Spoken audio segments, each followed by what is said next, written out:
안녕하세요. 굿상담 클리닉 나현정 원장입니다. 여러분 혹시 이런 남편 본 적 있으신가요?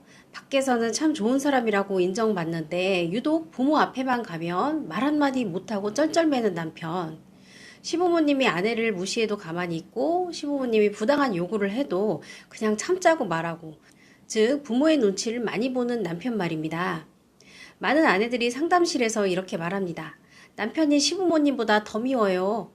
그래서 오늘은 부모에게 꼼짝 못하는 남편의 심리와 그 결혼 생활이 위험한 이유에 대해 이야기해 보겠습니다. 실제 상담 사례입니다. 한 부부는 결혼 초기부터 매주 시댁에 방문을 했습니다. 신혼인데도 둘만의 데이트도 못하고 주말마다 시댁을 가야 했죠. 아이가 태어난 뒤에는 더 심해졌습니다. 시부모님이 손자 보고 싶다 전화 한 통 하시면 남편은 모든 일정을 취소하고 시댁을 향했습니다. 그러자 아내는 점점 지쳐갔습니다.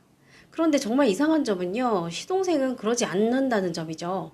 즉, 남편과 달리 시동생은 부모님께 할 말은 분명히 했고 매주 방문하지도 않았습니다. 그렇기 때문에 시동생의 아내는 시댁 문제로 힘들어하지도 않았습니다. 같은 부모인데 왜 형제가 며느리가 이렇게 다르게 행동해야 할까요? 심리 상담을 통해 알게 된 것은 그 답이 어린 시절에 있다는 것이었습니다. 이 남편은 어릴 때부터 부모님의 강압적인 통제 속에서 자랐습니다. 특히 아버지가 꽤 성공한 중소기업 사장이셨고 돈도 잘 벌고 영향력도 여전히 막강합니다. 그런 아버지의 말을 거역하며 혼이 나고 매를 맞고 그리고 좀 잘난 동생과 비교당하고 차별받으면서 성장을 했습니다. 즉 남편은 아주 어릴 때부터 깨달아 버렸습니다. 내 생각을 말하면 더 힘들어진다. 그냥 아버지 말을 잘 들어야 콩고물이라도 떨어진다. 그렇게 남편은 살아남기 위해서 순응하는 방식을 선택하며 살아온 것입니다. 근데 많은 사람들이 이것을 효도라고 착각을 합니다. 하지만 심리학에서 보면 이것은 효도가 아니라 두려움입니다. 즉 효도는 사랑에서 나오지만 복종은 부모에 대한 두려움에서 나오기 때문이죠.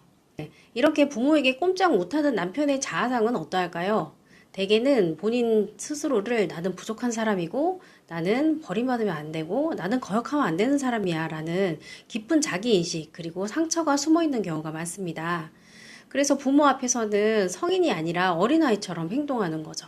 나이는 40살, 50살 흰머리가 희끗희끗 나고 있는데도 마음은 아직도 부모에게 인정받고 싶고 거역할 수 없는 아이인 것입니다. 근데 여기서 더 큰 문제가 발생을 합니다. 이 남편은 부모님에게는 약하지만 아내에게는 강했다는 거죠. 주말마다 우리 시댁에 가야 되니까 준비해. 왜 그럴까요? 왜냐하면 부모에게는 반항을 하지 못하니까 그 스트레스가 가장 안전한 대상인, 즉 만만한 대상인 아내를 향하는 것입니다. 그래서 아내는 점점 이런 생각을 하게 됩니다.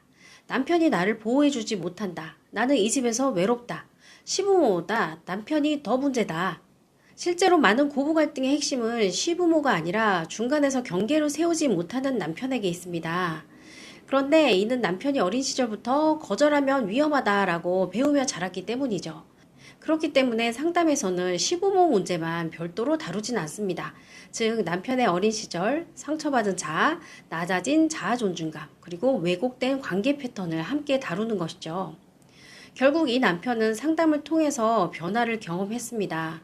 아버지가 화를 내면 무조건 죄책감에 빠지고 눈치 보던 남편이 조금씩 자기의 생각을 말하기 시작했다는 거죠.